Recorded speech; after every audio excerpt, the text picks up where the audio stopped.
Consider something strange. There is something dangerous about a man without a code.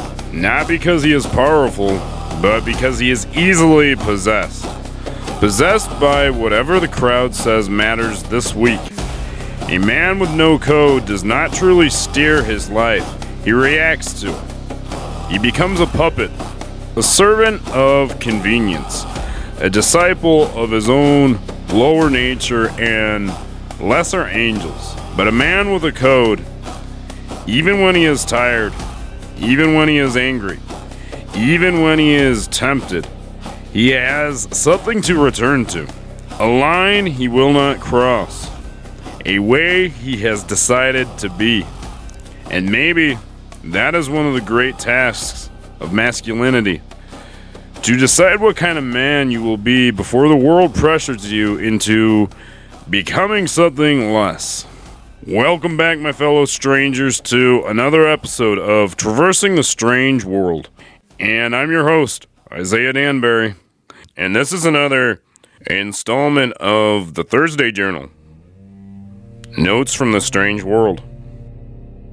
Today we are going to be talking about the importance of man having a code as he traverses through the strange world. There is an internal tyrant that wants to get out, a shadow that lurks, an inclination to do evil that we must rise above. It comes in many forms. It seeks to overtake our sacred garden. It often brings us in conflict with vice, with temptation, with ego. But the code sets as a guardrail against that. Every man will face appetite. Every man will face weakness, pain, escapism, bitterness, and the urge to numb himself. A man without a code in relation to vice will be ruled by whatever offers relief in the moment. He will drift toward indulgence, toward self-betrayal, and toward becoming a slave to his impulses. But a man with a code does not pretend temptation is not real. He does not pretend struggle is not real. He does not pretend suffering is not real. He simply decides that struggle will not be his master. Marcus Aurelius said, "Rule your thoughts, rule your reactions, rule your desires.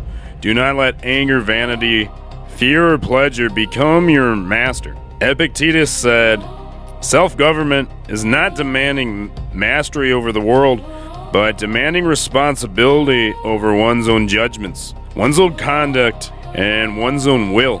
The real battle is not just against opponents, but against distraction, indulgence, softness, and inner disorder. A man who cannot govern himself cannot truly wield strength. He is only dangerous, not masterful. Benjamin Franklin said, "A man should give himself virtues to cultivate and monitor his failures honestly." Self-governance is not merely inspiration. It is structure, it is practice, and it's accountability. Self-government means that a man does not hand the steering wheel of his life over to appetite. He does not let anger think for him. He does not let lust command him. He does not let comfort weaken him. He brings his thoughts under examination. He brings his impulses under discipline. Two things that we men can strive for: contribution and self-governance. We would get the adventure that we're looking for, in a life of aim. And a man's code lived long enough should begin to shape him into something like the wise father archetype, as a kind of presence, a kind of moral gravity, a man whose strength has been governed enough that it becomes trustworthy to other people. Because there is a difference between a man who is merely forceful and a man who is fatherly. He does not merely project power, he gives steadiness and order and creates an atmosphere where people can grow. That to me is one of the marks of masculine maturity. Not just becoming strong, but becoming safe in your strength. Not weak, but governed, measured, able to correct without humiliating.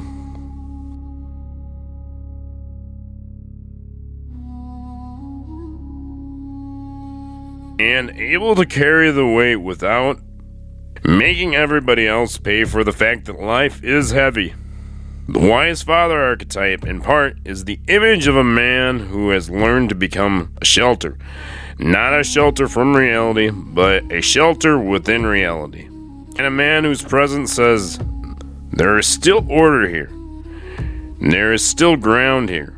There is still a way to walk through this without becoming smaller.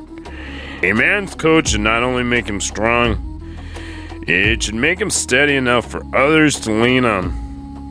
Because a code should not only keep a man from becoming corrupt, he should, by his character and conduct, become someone who can be counted on, someone who brings steadiness, someone who leaks turmoil into everything he touches, someone who helps create a little more order and a little more structure and a little more peace. A man's calling, at least in part, is what begins to emerge when self-governance has done its work on him. Because before a man can really discern what he's here to do, he has to learn how to not be ruled by every impulse. Self-governance clears space. It burns some of the noise. It humbles a man. It teaches him restraint, patience, and honesty and responsibility. And out of that refinement, something begins to come into view. A calling is not just what a man wants to do. It is often the place where his discipline, his suffering, his gifts, his convictions, and his love for what is good begins to converge. And ideally, a man is not aimed merely at self-glory. He is aimed at contribution, at what burden he is willing to carry, and what kind of service his life seems to be shaped for. The calling is not separate from the code. It grows out of it. A man governs himself so that he can see more clearly. He sees more clearly so that he can serve more faithfully. By giving himself to what may be his greatest contribution, I believe that is what the calling is. The direction that begins to appear when a man has become inwardly governed enough to offer himself something worthy. It is about what he is called to become and what he is called to make, what he is called to give. A man also needs a code that tells him what vision is he carrying, what dream is he stewarding, what is he trying to bring into the world that was not here before. A man should have principles not only for morality but for creation. He should ask, am I merely consuming the world or am I contributing to it? A strong code should not only keep a man from becoming base, it should call him upward into purpose, into becoming. It should make room for dreams, and make room for vision, and make room for meaningful contribution. What am I here to create? What am I here to build? What am I here to shape? To leave something behind that carries truth, beauty, strength, usefulness, or meaning. That contribution may look different for different men. A contribution guided by a dream. The kind of dream that gives structure to effort. The kind of vision that orders a man's days. The kind of inner picture that makes sacrifice meaningful. The man cannot live well if he loses all contact with vision. He needs a reason to rise and a reason to build, a reason to endure. Henry David Thoreau said, most men live lives of quiet desperation. Looks like a man who has become efficient but no longer alive, responsible but unsurprised, occupied but not purposeful, attached but not fulfilled. That is why a man's code should not only protect him from corruption, it should protect the dream within him.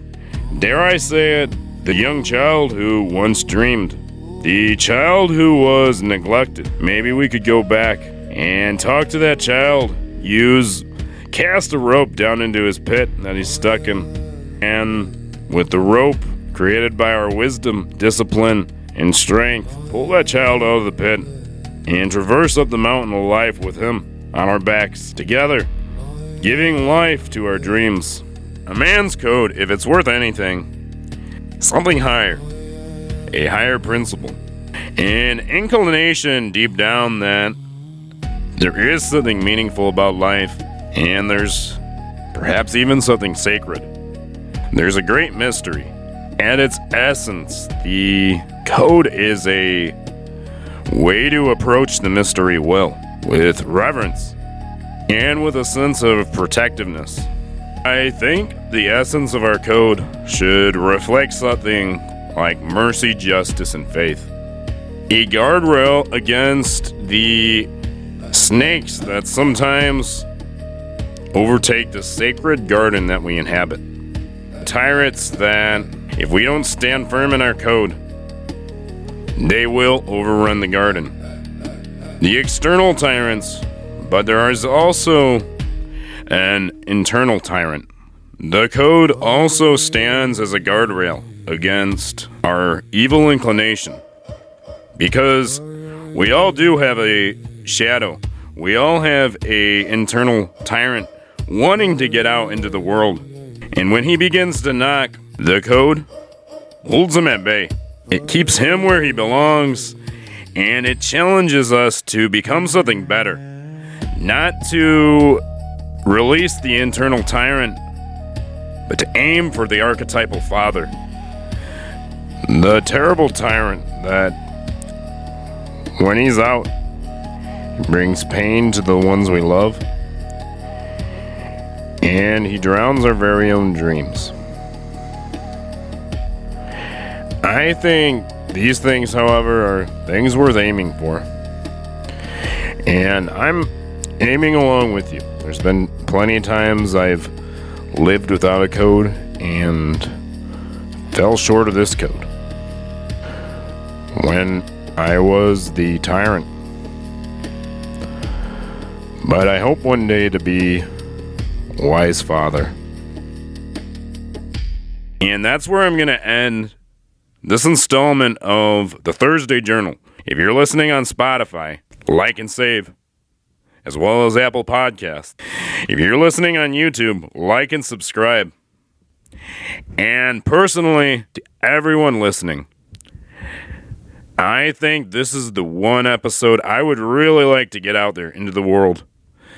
So if you would do me a favor, if you heard anything in here that resonated with you or that challenges you, please share it with a friend or on social media. Alright, until next time, my fellow stranger, let's keep traversing this strange world. In order to do that, we must always be introspective. Let's approach life with curiosity and inquisitiveness. And let's remember to be neighborly to folks. Because we were just kind of thrown into this life thing.